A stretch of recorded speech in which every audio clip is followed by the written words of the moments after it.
All right, I'm now joined by Nando Villa, Wozni Lambre, and Brendan Fallone to talk about the third episode of the first season of The Sopranos: Denial, Anger, Acceptance.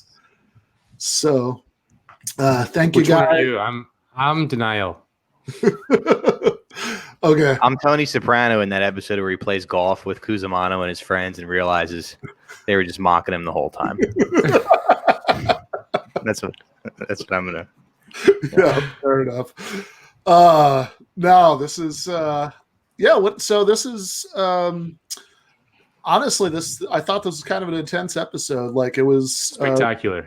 Yeah. It was so good. Yeah, no, absolutely. I mean, I think, just as an episode, I think certainly, it was the best episode of the first three. I mean, I'll also say at the risk of making this not fun, but which is not my intention, that like this definitely hit differently for me this time than the last time I saw the episode, which was, I think, in 2019 when I started the last rewatch, because the whole thing is about different characters facing death and thinking about the reality of death and how they're going to handle getting your dick cut off. Yeah. Well, I had my dick cut off this year, so like that was really cool. I think this was the best episode of the season so far. Yeah, and I've seen this episode 4 times because I've watched the show twice, but then I watched this episode for another podcast that I did, and there's so much cheated on this podcast episode with another 2 years ago. Yeah. But there's just so much there that I didn't see the first 3 times I watched it. Yeah. Because the show never beats you over the head with anything, No. Right. Oh yeah, absolutely. And that's why people like my mother-in-law like it. Because she feels like it's just a show about Italian guys killing each other. Right. The subtleties are just that. They're very subtle. What's so crazy? Some of the more like, I don't even know, like the stuff about Tony with the art. Yeah. Like, I never understood that, like, upon first watching it. I was just like, this shit is over my head. You know what I'm saying? Like, when I first watched it, but like watching it now, you notice what Tony's like, he's signaling what's happening, right? Like he's noticing things and not saying it. And because he doesn't say it, he's just constantly internalizing it. How it comes out is in these bursts. But you see him noticing the shit with his friend not getting the chemo, like lying about getting chemo, just like, fuck it, I'm done. Get me out of here. You see it with so many of these other things, and then like, like whenever people are talking about the fire, yeah, and Artie's like, what kind of fucking animal? Yeah.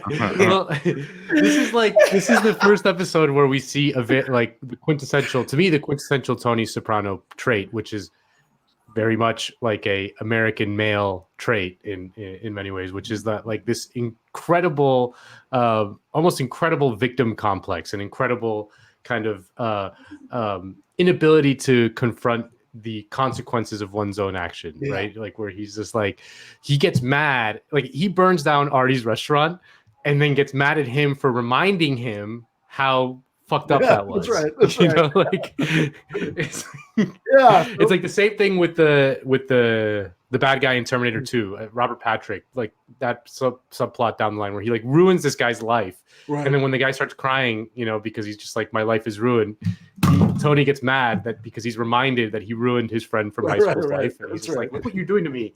Like, how can you remind me of this awful, like this how can you make me feel this bad about this? It's just it's a classic Tony trait. Yeah, absolutely.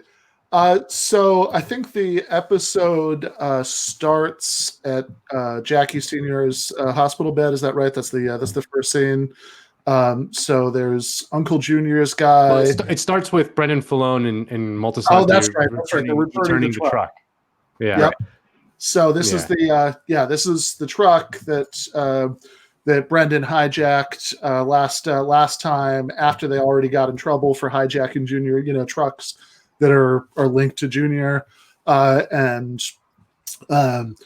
And so as they're doing it, they shout out, this is like a gift from Tony Soprano that they're returning the truck, which turned out to be a really bad mistake, because if they hadn't done that, Brendan would have survived the episode.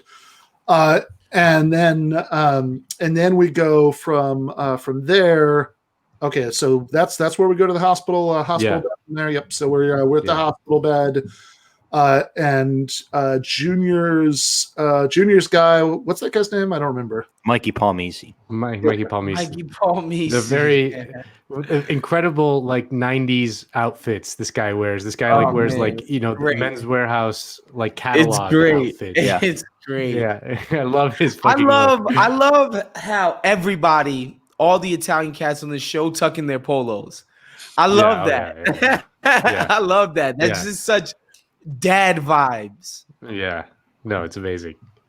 Yeah, so he's doing a very bad job making Jackie Sr. feel better about his cancer.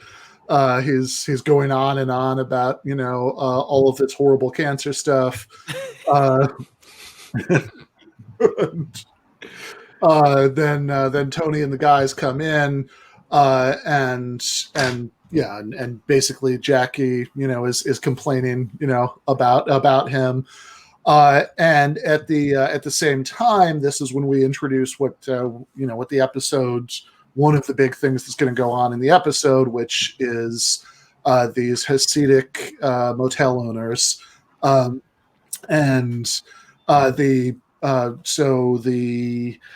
Shlomo, who we see in the next scene when they do the sit down, who's played by Morty from Goodfellas, the guy with the wigs. Is his daughter needs a divorce, and so under Orthodox Jewish law, the son-in-law would have to agree to it. There's no way to do it without having that, and he's not going to do it without holding out for money for 50% of the business, and so they hire Tony basically to do that. The deal that they make is that he'll get 25%, and crucially, Shlomo's son thinks that it's a terrible idea. Well, I love that implication. Sorry, go ahead. Go ahead. Well, the implication at the beginning is that he's going to get $25,000 just for doing it, but then it turns out he's going to get 25% of the guy's business, and it's such a great. It's such a great representation of what the mafia actually does to people, their relationship with small businesses and labor and stuff like that. I mean, they take as much as they possibly can from you. Yeah. You're not going to have a friend in the mafia who helps you out. You can't dip your toe, and take it back out. Once you dip your toe, right, you got to stay in there. I mean, and I just love the idea because the whole premise of this is that this is Silvio's friend. He's like, oh yeah, my friend, this rabbi. It's never explained why Silvio is friends with this Hasidic rabbi who owns a motel. It's just never explained. Well, Silvio owns a strip club. Yeah. and crucially, in that hospital scene, it would be a good character detail. Shlomo's a regular customer at the Bing. Maybe, which would be hilarious. But and then crucially in that hospital scene where they're discussing this, Hesh, who's the Jewish consigliere guy, is don't fuck with those Hasids. They're fucking crazy. Do not go into business with them. They're fucking crazy, which of course they don't listen to, and they should have. Turns out. Yeah, well, it's both, right? Because Hesh warns them not to go into the business with the crazy, fundamentalists, but at the same time, Shlomo's son is telling him, they're arguing about this in Yiddish for a lot of it, but he says this in English as they're leaving, that you can't dip a toe in, right? That if you that once these people are in your business, you're never going to be able to get them out. Which there's that great line where was it Paulie or somebody said, "Oh, sounds like an advertisement to me." They're high-fiving about it.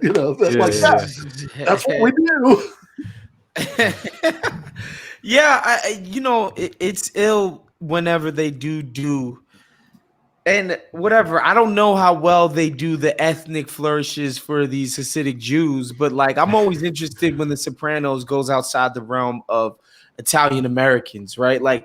Even I always felt like even like Florio's depiction was like, is this really how people from the motherland of Italy act? Like, I don't know. It didn't feel as lived in as Tony and the rest of these cats, right? Obviously, because David Chase himself is actually an Italian American, right? So I'm always fascinated by how they handle these other ethnic groups. Oh, I didn't even know that. I thought he was like a Jane Goodall type who just observes them and writes stuff down. Well, he changed his last name, which his name is like Cesare or some shit. Yeah. It's got a vowel at the end, but he changed it. Hunter, Meadows' friend in the episode is David Chase's daughter. Oh yeah. Wow, that's amazing! I didn't know that. Sorry, that's apparently David Chase's original name. What is it? There you go. Well, I don't know if I'm pronouncing it right, but it's De Cesare, like a. Oh, De Cesare. Oh, yeah. Okay. Yeah. How are you supposed to say that? De Cesare. De Cesare. De Cesare. Okay, I really. You could tell. Yeah. So I'm always interested when they do, other ethnic groups. Like we're gonna watch the episode where Bokeem Woodbine plays a rapper, and it's just fucking horrible. Yeah. The only other subcategory that they absolutely nail is like a Hollywood douchebag. Yes. They absolutely nail that. Yes. Like a Jon Favreau and like his whole entourage. Exactly. Yeah, like they fucking nail that. But I'm a senior vice president, asshole. Yeah. Yeah. You're just a D girl. This is great. So I always watch that closely, like Hash talking about the you don't want to fuck with the Hasids and all of that shit. It's kind of dope, man, whenever they do that. Yeah. So there is the initial thing where Polly and Silvio go over to rough up the son-in-law, and and so there's was it Silvio is showing off his knowledge of Jewish culture. I said, "Oh, bupkis! You should say bupkis. That's how they say nothing." There's that amazing scene where like they're trying to beat the shit out of this guy, and he's actually like fighting back, and they're like not doing a good job of like subduing this guy. And Paulie's like, Silvio, and Silvio just reaches into his jacket, and he's got a mallet. It's like a meat mallet in his jacket, and he just starts beating him with it. You're muted, Was. He's got a meat tenderizer in his hand. I actually have one of those at the crib. Those things are freaking lifesavers, man. Yeah. When you want to flatten the chicken to be one level so that it cooks evenly, it's amazing. Yeah, all of Waz's cooking and Jew beating needs are met. Yeah. I've never beat up a Jewish person, for those watching at home. That's never happened. Oh, man. I really fell for that guy, though, the son-in-law. It's like, because he said that he worked really hard and put a lot of effort into the hotel. And I think we've all probably been there at some job where we feel like, we're doing a lot, not appreciated. Even married the guy's daughter. It's a labor issue. He is a worker. Right, exactly. Right. Yeah. If you're a real Marxist, you support the abusive son-in-law. Exactly. Which I never made that connection until this time watching it. There's so much in this episode about like the relationship between different classes of people, and you see it with Charmaine and Carmela. Yeah, no, totally. So that's that's another subplot that's going on throughout the episode, that Carmela wants to hold this fundraiser for pediatric hospital at the house. Tony's initially resistant. He doesn't want strangers in the house, but she kind of makes fun of him for saying that, and they end up doing the fundraiser. And at the same time, because Tony, in the earlier episodes, burned down Artie's restaurant because that was the only way he could come up with to stop Junior from doing a hit there, which would have been bad for business. So to save Artie's business as his friend, he burns down the restaurant, and so Artie and Charmaine Bucco's wife are moving into a new house. which is like just a normal house, but like it's sort of treated as it's like a beautiful suburban house in suburban New Jersey in the same neighborhood as the Sopranos, and they're like, man, can you believe they're moving into that piece of shit? It's very pre-crash, those were the fucking glory days, baby. Yeah, like some fucking middle small business fucking restaurant owner could probably his mind, 2 could just still live bedroom, in a 2.5 suburban house. bath. Oh yeah, it's nice. Got a basement, like something dope. You know what I'm saying? That I'll take anybody that. should be proud to have. And they're like, oh God, they're like, Jesus Christ. They're like trying to be nice about it. They're like, well, it's cozy. It's nice. It's cozy. Very cozy. So dismissive.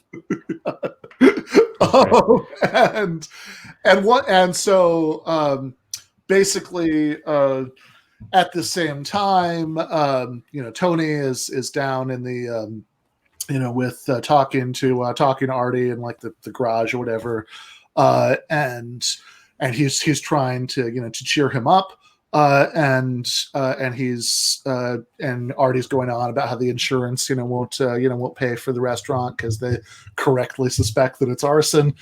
And we'll get an Italian president before I see any of that insurance money. I was like, will we ever? I mean, I guess Andrew Cuomo might be our next president. Yeah, he'll be our next. He'll be our fucking like liberal dictator. Did his dad ever run for president? Yes, I feel like his dad did run for president. I thought they wanted him to, but then he didn't, or maybe he did. Dad was he like thought about it. Man. He ran the way like I don't know, like Rudy Giuliani ran for president. I don't know, like he kind of sort of ran. But he was too liberal. He was too for the people, for them Dems, man. He was also too Italian in the 1970s. Right. I mean, the 1970s, like I could buy that being an issue. But that was our heyday. That was when they let us like play Native Americans in movies, and we were the only ethnic in any movie. You know what's so crazy, Mike? like it's hard for me to imagine what somebody would say about an Italian American running for president. Like, how do you like how is an Italian American not white? How can an Italian American be any less white than Ted fucking Cruz? Like, that don't make no type of sense to me. Yeah. Or Marco Rubio, for that matter. You know what I'm saying? Yeah, it's like such a non-issue. Yeah. I mean, like that's like even by the time that this episode came out, I was like, was that really something? But it's still never happened. This episode came out in January of 1999, and it's fucking that's a long time ago. It's crazy. I mean, because like I can understand pre-Obama, people. I probably thought pre-Obama that there would never be a black president in my lifetime. 100%. But I don't know. I mean, 1999, did people really think that you couldn't be an Italian and be president? It's crazy because, man, and when you hear Irish people talk about the Kennedys, like that was like a big deal for them. A generation life-affirming event for them, that this nice Catholic boy from Boston could become president of the United States. With his nice Catholic boy from Boston could bang Marilyn Monroe on the oak table in the Oval Office and have her go, "Give it to me, Jack. Give it to me." Well, I have a friend, Jeffrey Joseph, and he played one of the FBI agents in a later episode that accompanies Johnny Sack to his daughter's wedding.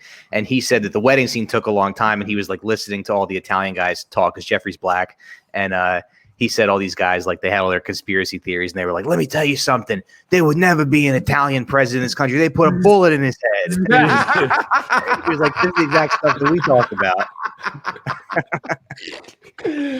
That's great. We love to be victimized.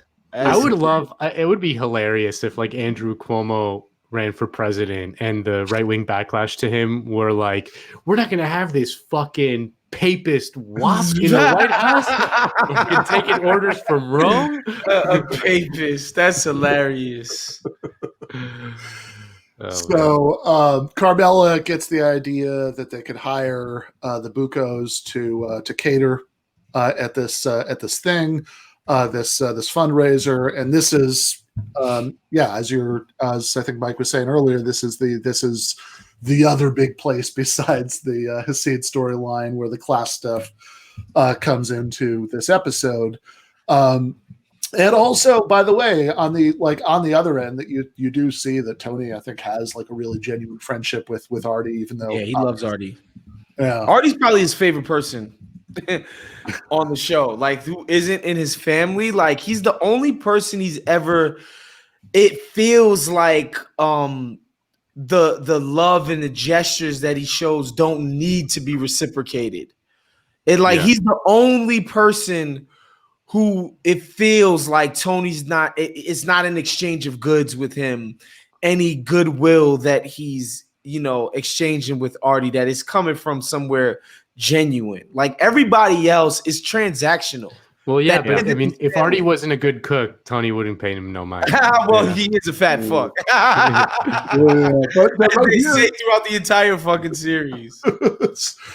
Well, that's certainly true, but yeah, I think he does. Like, I think part of the reason that friendship with Artie is important to him is that he's the only person he can tell himself that he's actually friends with, where it's like has nothing to do with the mafia.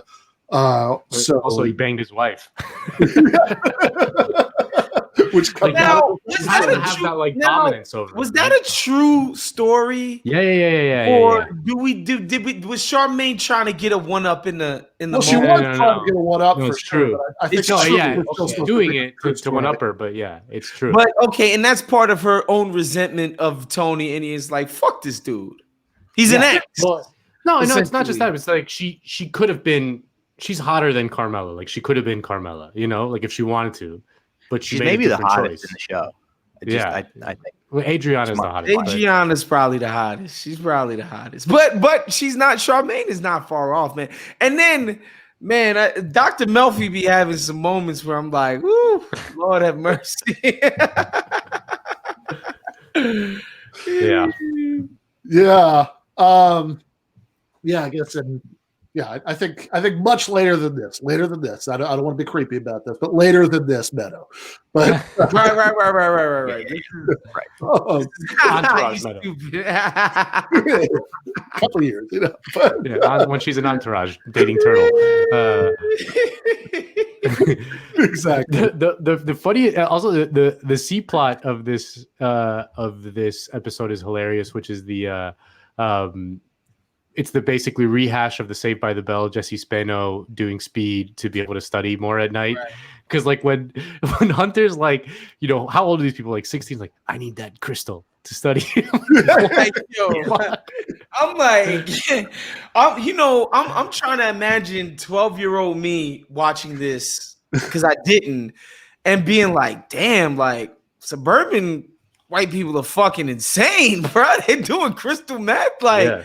That's crazy because that's back when I thought weed was you were a rebel for smoking weed back then. So that's hilarious. And I wonder if that's interesting because I wonder if Adderall was out back then. But you gotta figure fucking if Jessica Spano was doing speed for schoolwork in '93 or whenever that shit was, everybody kind of already figured that speed was being used for multi faceted purposes, truck drivers, all kinds of people. Mm-hmm.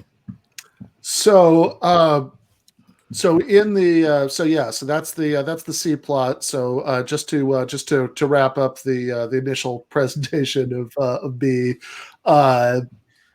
So the Buccos are hired to cater. I think that might have been. Sorry to interrupt you, but that might have been the best thing Christopher does the whole series. Is he's like, I'm trying to protect you from the Moulignans.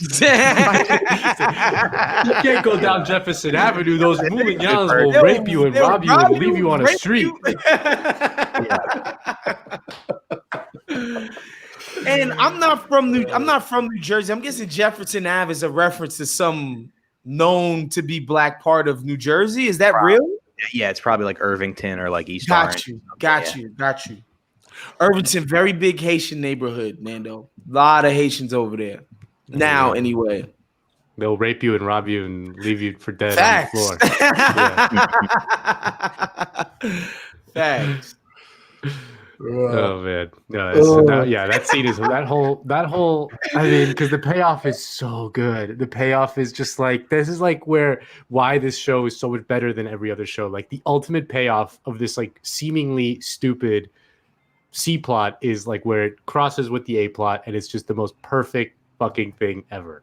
No, for sure. We'll get there. So So in the B plot, the Bucos are hired for this thing, and this is interesting just right off the gate in terms of I think also the class stuff actually, which is because we've already seen a bunch of times by episode 3 that Charmaine is super resistant to having anything to do with the Sopranos. She does not want to do it. She thinks it's horrible, even to accept cruise tickets, from being very difficult. She's right. Yeah, no, I mean, she's right. But I mean, like, she has this general attitude. And then Artie is also right when he points out here, well, hold on, right? Like, if we're not supposed to do anything, accept any favors, whatever, you don't even like that they're at the restaurant. Like, how is it that you're totally cool with us doing, catering this fundraiser for them?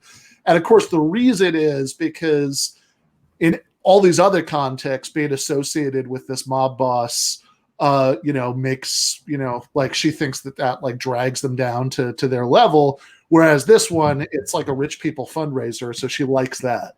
Yeah, of course. That it has that gloss and that sheen of the upper crust, right? Like the ruling class. This is, Carmela's, whatever. Like when Artie's like, what do these two goombas think they're gonna happen? They're gonna just slap Soprano on the side of a library? Like when Artie's just dismissive of it, like, bro, you will never be that. Like, you will just never be that. Charmaine is like, no, like, cause I think Charmaine is looking at it like, yo, it's kind of crazy to see where Carmela's able to ascend to from just being this fucking mobbed up dude's wife, right? And so there is this possibility of ascending to the upper crust some other type of way, because it's just like, look at what this chick could do. Yeah, she gets to keep her hands clean too. Right. And, when they do get to that scene, she looks so happy serving the people, rubbing elbows, and just she was just loving the 1%. She loved them. Well, also, they just need the money, right? Like, they just bought a house and they don't have a fucking job, so they're like, at this point, they're desperate. That's true too. But but it also, that might be part of why she's rationalizing it. But I also think that she's just generally okay with it because of that ruling class sheen that Waz was talking about. But of course the payoff there is that Charmaine is reminded that she's not that, right? Like she likes it because she gets to associate with that, but then she sees Carmela using this like incredibly like obnoxious, high-handed, gesture to call over the Polish maid, and then later in the episode using it on Charmaine because at that point she's the help. Yeah, that was amazing. That was also like perfect. A record for the number of times Carmela like said the Italian version of a piece of a food item. She's like, someone said they love the little rice balls as if they never had some arancini before. Like like he's exaggerating like the Italian way of saying it. Oh man, it's great, and it does set up that payoff scene. For when, like we mentioned, when Charmaine basically tells her off, like, yo, Carmela, like, you're not better than me. You know what I'm saying? Yeah. Like, you suck Tony Soprano's dick for a living, whatever. I did that shit for a summer, and I thought it was fucking trash. I'm good, right? Like, you're not better than me. You're just not. You got a nicer crib and all of that, and you can throw fundraisers, but you are not better than me. Yeah, you can throw your noblesse oblige up your ass. Exactly. Yeah, no, right, exactly. Because in that scene, Carmela, maybe even on some level, realizes that she went too far, with treating Charmaine as a servant, and now she's trying to walk it back a little bit. That she's trying to talk to her again like they're friends, and so I mean, obviously, part of it's just the like obvious, right? I banged Tony, like but it's also, definitely like there's this other level, like what Waz is saying, that it's that, it's not that you got lucky and got this meal ticket. I chose not to be you. Yeah. That's, by the way, that's some woman shit, yo. Like, I could never imagine myself saying that to a dude. Like, Yeah. Yo, I don't give a fuck about short. Like, I don't care about that girl. That could have been me or blah blah blah. And like, I mean, I chose not to be with your shit. Like, go ahead. If I really think you're miserable, I wouldn't really like talk to you about it. They definitely like compete with each other in a way that I don't think I compete with my friends. Yeah, I just can't do it. I could, exactly, not somebody who I consider to be my friend. Yeah, like that's just weird. This sort of competition. You don't remind your friends that are married if you banged their wives like before they were hooking, you don't remind them of that all the time. Is that just a weird thing that I do? He's just winking at your friend every time. Yeah. His wife's back is turned. I know what she's working with down there, buddy. You know. Yeah. So in the A plot, I guess, with the Hasidim, after the initial thing doesn't work, they go back. They try harder. They really beat the shit out of the son-in-law, and no joy. Like he's just not going to do it. And so at that point, then they. Wait, I also love the just like when they first meet the son-in-law at the motel.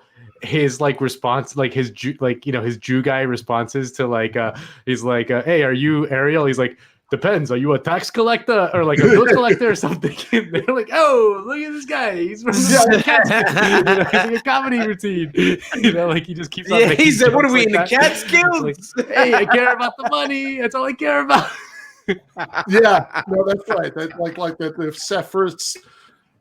Even though these aren't the first Jewish characters on the show, obviously there's Hesh, but like it's still these are still pretty like cartoonish Jews in a lot of ways, including that he's like basically like the son-in-law is like all of his lines of dialogue until he gets to the stuff about Masada are basically like things that comedian in Goodfellas they take my wife. This guy would have said right.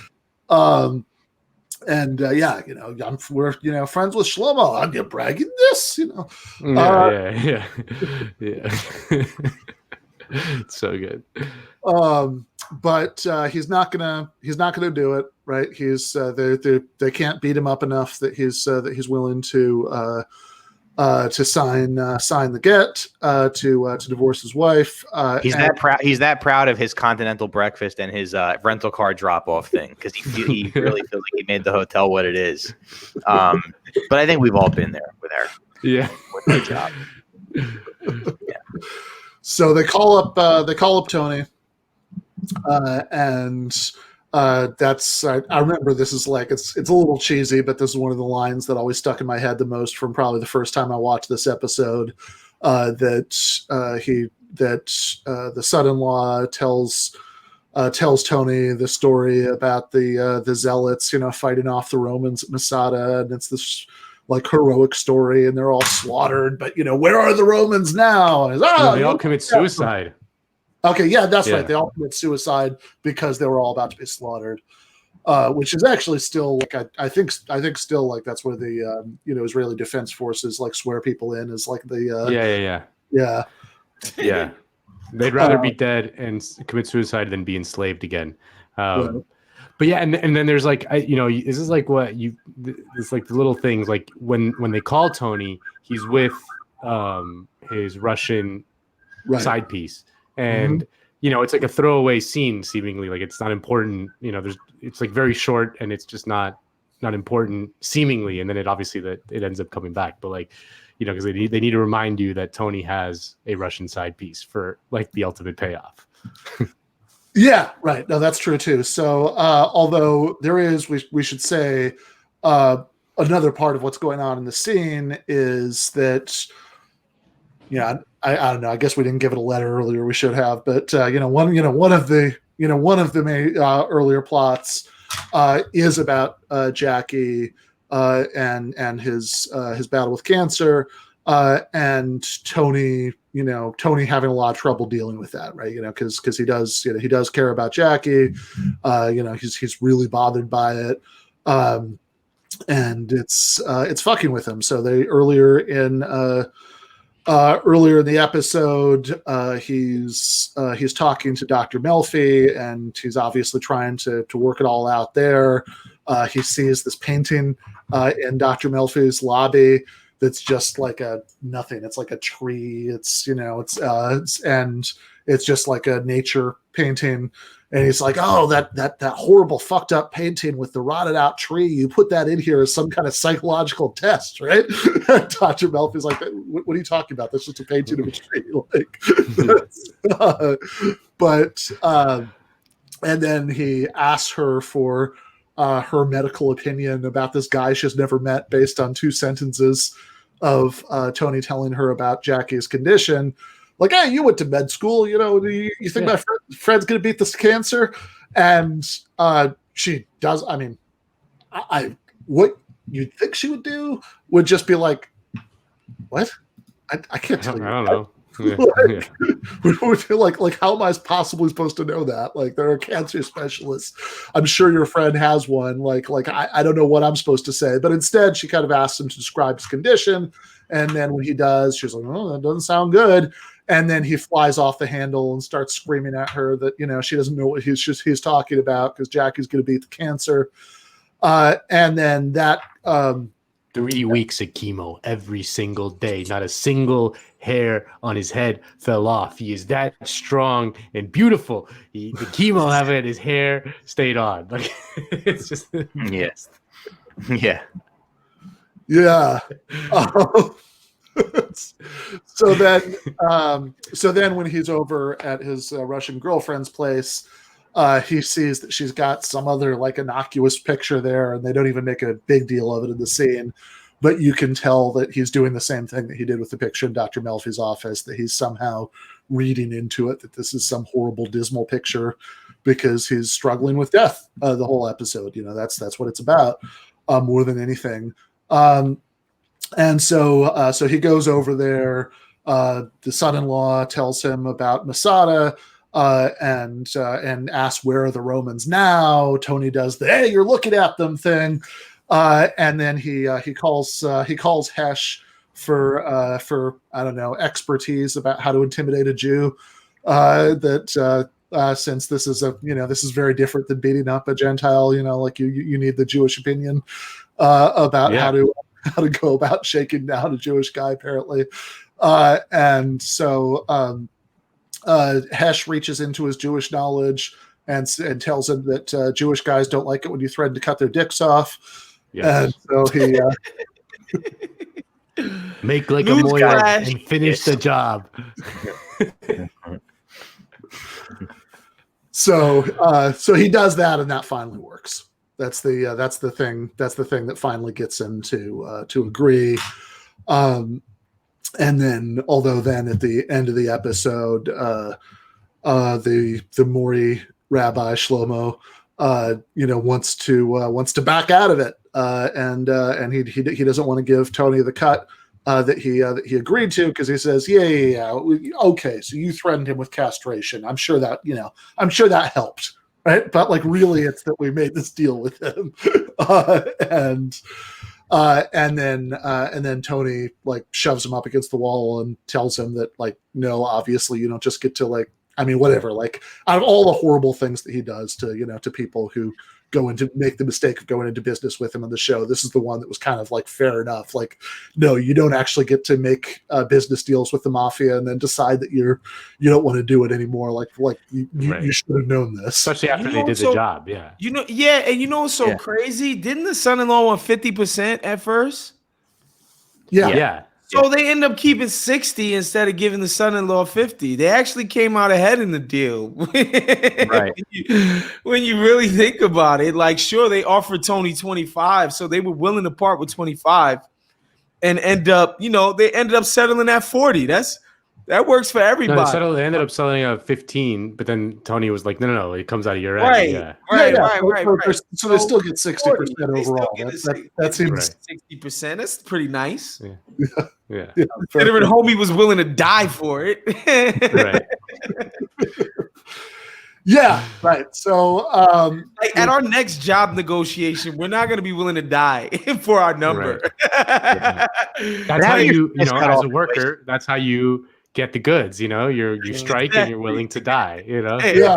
on the picket line. No, I mean, I know Again, that's how I settled with my number with Boscar for the Jacobin articles. That like, exactly.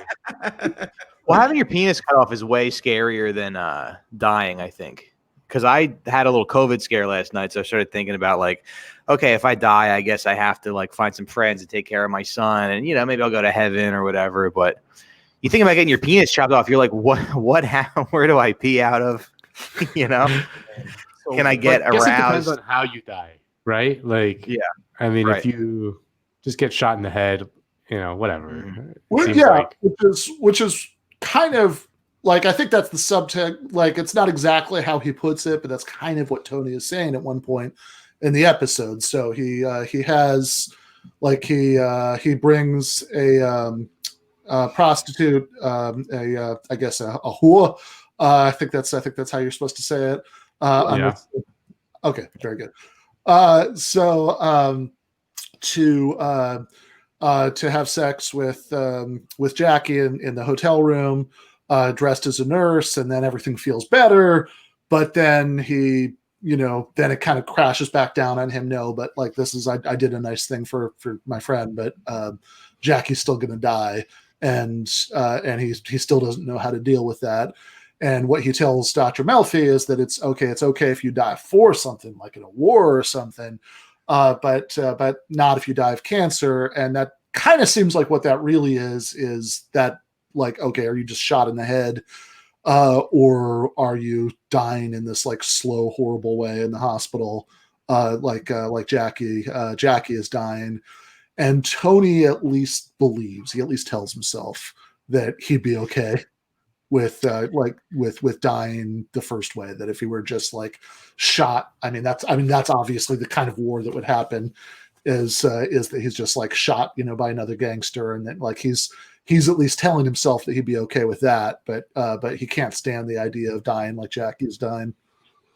What's so crazy? I took it as the reason why he brought up the Hasids and their like hardcore nature and their beliefs, like that they have meaning to their life, right? Like they've been able to develop some type of meaning through their religion and their beliefs and what they believe their history to be, and so their life is defined by something.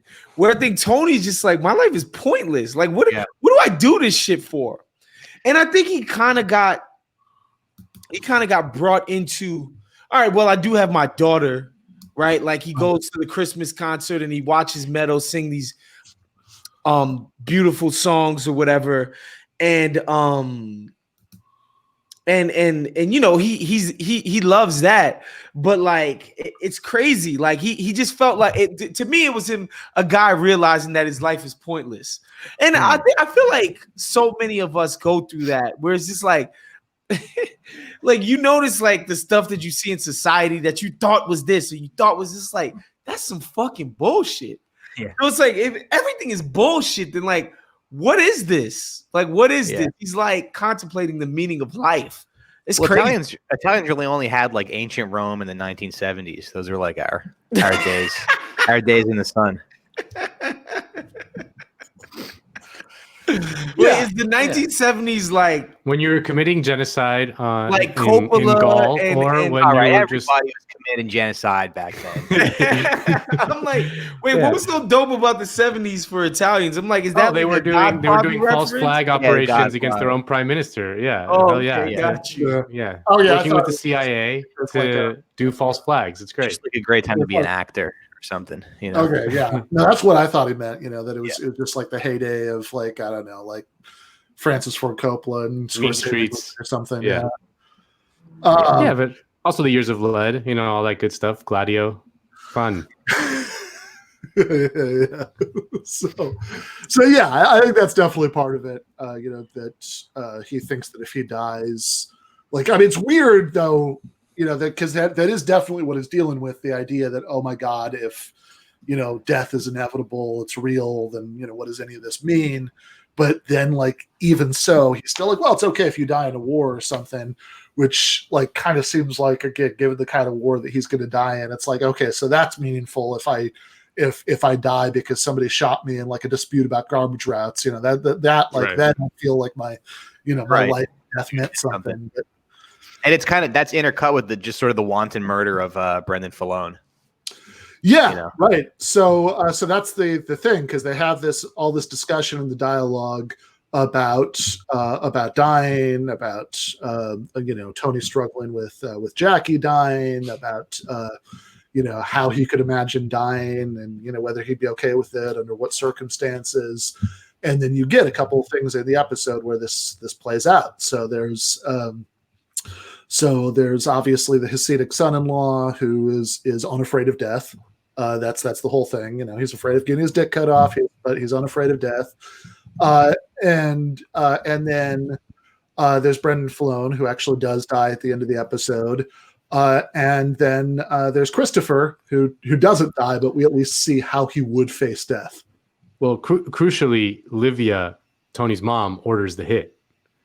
Like Junior Soprano, or she gives him the idea. She's Junior's consigliere. Yeah, Right? that's right. She's Junior's Silvio, essentially. And Junior comes with a problem, and she's like, well, Tony loves Christopher like a son, and so do I. He put up my shutters. He changed my storm windows 1 year. Yeah, there you go. One time, yeah. He did it one time, so I'm forever indebted to him. But this other kid, which is how they think, right? Because it's the same thing as Junior saying that Tony should be more accommodating in all these business disputes because he used to play catch with him when he was a kid. Yes, facts. Yeah. Well, I did an episode of my show, and we had a bracket where we tried to do like the most evil character in the show. You could probably guess who won, but when we got to the women, we were kind of like, it's almost like the women aren't as evil because they're sort of operating they're operating within the system. When you look at Janice and Livia, and I guess Carmela too, they're operating within the system, so they're not as bad. They're surviving. Yeah, right. But is Tony's mom surviving? I don't know that she does she need to involve herself in Junior's business? Like, I guess not, but she probably had that role. I don't know, maybe back in the day or something. She ends up ordering a hit on her own son. Right. It's like one of the most evil things you could do. Because part of why they include this is to set it up that she has this role for Junior that at the very least, even if she doesn't exactly order it, she certainly seems to have veto power over it. Like he's gonna, he's essentially, they don't say the words, but he's basically, it's like, hey, I got this problem. I'm thinking about maybe like killing these guys. What do you think? And she says no to Christopher. He's a nice boy. He helped her with her, shutters. And Tony loves him too much to do that. But Brendan Filone, and that's it, right? That's all it takes for Brendan to die. And this is when you get the big payoff there. We should say too that earlier in the episode, Christopher, in an effort to save Meadow from having to set foot on a street where black people live, and all the horrible consequences that would have, has given Meadow some speed so that she and Hunter can study, and then they can go to Berkeley. So they can go to Berkeley, right? So they don't have to go to Glassboro State, which is what she said, which is pretty funny. So Mike, do you know, is there a Glassboro State? Is that an actual place? I'm not familiar with it. Okay. Yeah. You're probably talking about Fairfield or something. There's so many colleges in North Jersey, though. There's like not Fairfield, Fairleigh Dickinson. Yeah, Fairfield is in Connecticut. I actually know that's South Jersey. That's like almost Philly. Fairfield is nice, actually. But there's a university there. There's Rowan University is in Glassboro. Or St. Petersburg. Or St. Peter's or whatever that shit is called. Oh, Yeah. There's a bunch of schools up there, like Mike said. There's a bunch. New Jersey Institute of Technology. Yeah, Keene College is one of Yeah, them. it's a whole bunch of shit over there. Yeah. So anyway, that would be obviously the worst thing ever if they had to go to some like okay, pretty decent state school, and instead of getting to go to Berkeley. Gotta do crystal meth to go to Berkeley, dude. Everyone knows that. That's right. So he does it, because basically Meadow's in a position to, to ask him for a favor and also to play on his emotions, and he genuinely, like whatever possibly deranged racist fantasy he has about what's going to happen to her, he really is concerned about that, that happening. So he gives her the crystal meth, and then. But of course, he's terrified of that because this is also like a deeply stupid thing to do, to give Tony Soprano's daughter drugs. Do you think Tony would have killed him, or maybe there would be some chance of that not happening? There's a chance he may have killed him like in a rage, like in the moment. Yeah, I don't think he would have put a hit on him, but it's just like, yeah, he might have like choked him to death with his bare hands, and if he was like around when he found out. Yeah, maybe if he like thought about it more and calmed down later, but like definitely he could have definitely killed. The right thing to do would to be like, get the fuck out of here. You're on your own. Like, I'm sorry. Like, you're on your own, because I don't think snitching is the right thing to do either. Like, I don't think telling Tony. Yeah. Well, like, Adriana convinces him to do it. She's like, they're gonna sell him Ajax or something, like right. They get hurt. I don't know I feel like the right thing to do would have been to just tell her to get lost. Like, you on your own, kid. Yeah, for sure. Like, and because when he is almost killed at the end, he's convinced that's why that Tony found out, and not all the other stupid shit he's been doing. Yeah, not the fact that that there were two trucks that were hijacked, and I guess he didn't technically go along with the second one, but whatever. They had every reason to think that he was, because he returned it. That there were two of Junior's trucks that were hijacked, et cetera, et cetera, et cetera. That he's just constantly doing horrendously stupid shit. But since this is the most recent thing, he's sure that that's what's going on. So the culmination of all of that, of Olivia semi ordering this hit, while Spare will also intervening to spare Christopher, of Meadow, getting these drugs from Christopher, and him being worried that he was going to be killed for that happening. And also the truck thing that the episode starts on, of all of those strands of the plot is, and actually I should say before we do this, that there is a really nice moment we didn't talk about at the Soprano fundraiser for the hospital, where it's like almost like if Tony were a different person, it would have almost played out like the Goodfellas, like get your shoe shine box scene, but it ended up being the Goodfellas. What do you mean? I'm funny. I'm a clown. I'm here to amuse you scene. Where Art, Tony gets pissed off at Artie for telling, reminding him that he ruined Artie's life. And he's like, shut up already about the restaurant. You should look to the future. And then, which is, but and then Artie gets pissed off at him, and he like throws, I don't know, it looked like a little piece of bacon or something, but he throws some food on Tony, and there's this moment. It's like 2 seconds, but it's like Tony is clearly on the verge of having like a really angry reaction to that, which would not be totally out of character. And then he decides, like, no, Artie's my friend. He's fucking with me. I'm just going to take it in that spirit. Yeah. No, yeah. Yeah, the payoff at the end of Christopher, like, because one of the undercurrents is that Junior's like a terrible mob boss. Like Tony's an effective mob boss, and Junior's just like a bumbling idiot. and that he's supposed to send Chris Moltisanti a message, and instead he sends these fucking Russian guys who don't speak English, and because Chris has something else on his mind, he thinks the message is from Tony. So like it's completely pointless from Junior's point of view. Yeah, it doesn't even get the point across.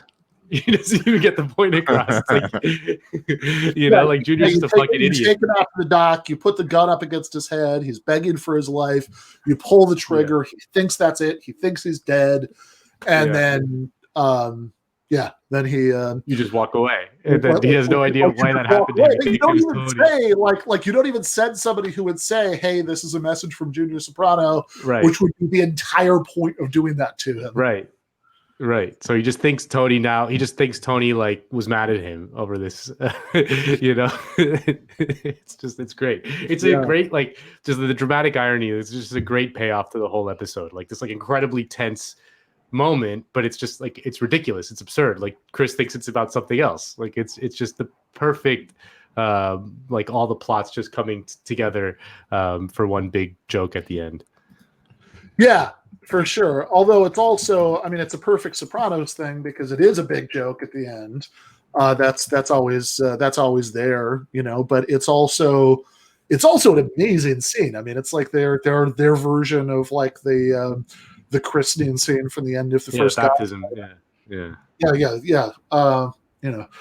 So where they're Tony and Carmela are going to see Meadow's concert. Tony has been struggling with all this stuff about, feeling like life is pointless because death is, careening at you. And so all of that kind of gets emotionally resolved for him by watching this concert and they're everybody's like the choir, they're singing beautifully. His daughter is singing beautifully, sharing this moment about being proud of Meadow with Carmela, and it's all intercut with Christopher having this message sent to him and Brendan Flone actually dying. Yeah. Was it me? Did you guys notice that like Meadow and Hunter were like sweating while they were singing? Like, was that meant to be that they were like on crystal meth or something while they were doing it? I don't know if it was just like. I think we're supposed to think they're high. Yeah.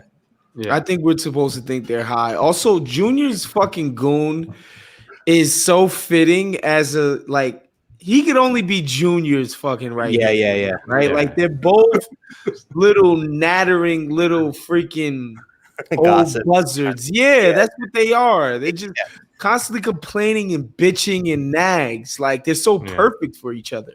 Right. And just completely ineffective. Yeah.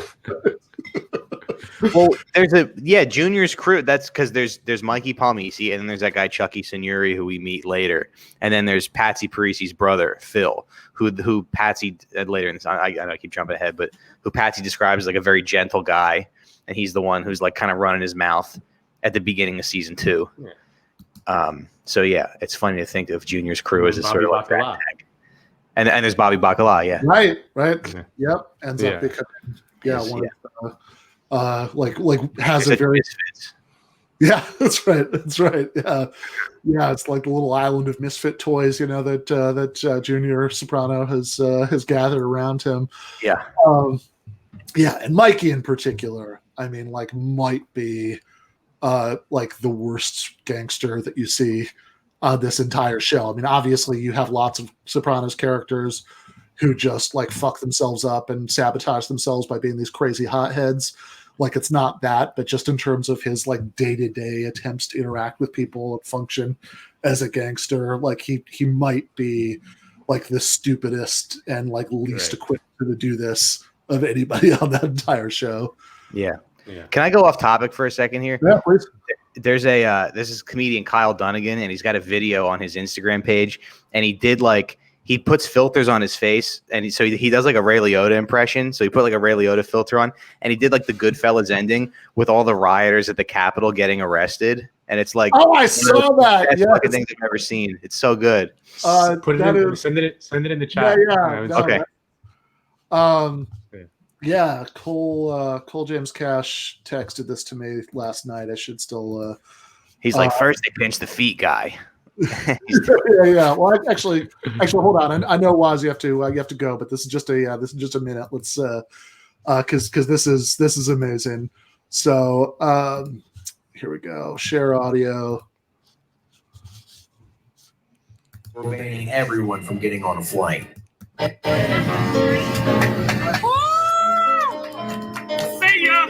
Donnie was cutting every link between himself and the coup. It made him sick to have to turn the presidency over to the guys who stole it. Still, days after the riots, they were banning everyone from getting on a flight. When they detained Colby in the terminal, he had 2 duffel bags full of Nancy Pelosi's vacation Polaroids before they You know, we always called each other Proud Boy. Oh my God. He's such a happy little baby. He's a proud boy. Him need a diaper change. Do him want his baba. Get him his baba. Understand? Being president meant you were part of a crew. You were part of a family. It means no one can fuck around with you. It also means that you can fuck around with anybody as long as they devote all their new free time to following social media conspiracies. It's like a license to steal. It's a license to do anything. Oh man. That's perfect. It's so good. Incredible. Incredible. Yeah. He does a perfect impression of it. Oh yeah. No, that Nails sounds it. exactly like him. Yeah. But yeah, and and it's kind of right. I mean, I've seen that movie many times, but the last one was for stream here not that long ago, and yeah, the way that Jimmy, I think the De Niro character, is willing to just use these people to do this massive heist for them. And then he just decides that it's like, whatever. It's like easier and better for him to just kill them than all of them one by one, Right. For Henry, because he knows Henry's going to keep his mouth shut instead of paying them off. It's like, no, that is actually exactly the level of contempt that Trump has for his most hardcore supporters who are willing to, smash their way into where Congress is meeting on his behalf because they love him so much. Yeah. So good. All right. Well, this was, like I said, I thought, I think that Sick this is episode. Yeah, great. ridiculously Maybe good the best one so far that we've watched. Yeah. Yeah, no, I think it was. Like I said, I mean, it did definitely, hit differently. Watching it now, than a year and a half ago, watching it the last time, since, because of all of that stuff about death and how people handle death and all that. But yeah, really, really strong episode. Speaking of which, Mike, I'm sorry I called you Brendan Flo, and I hope you don't die of COVID. Oh, I don't even have COVID. I'm just running myself ragged over here. Okay. All right. Very good. Yeah. So, I'd feel so bad, but yeah. If I die in a bathtub from COVID, you would feel really bad. Yeah. I'd feel really bad if you died of COVID and that was our last interaction. That would haunt me. Yeah. But, so next episode is Meadowlands, where we Tony is going to find is going to worry that Silvio and the guys know that he's in therapy. AJ is going to find out what his dad does for a living. Lots of good stuff going on there. Looking forward to that, and we will do that next month. All right. See y'all, fellas. Later. Later. Bye, guys.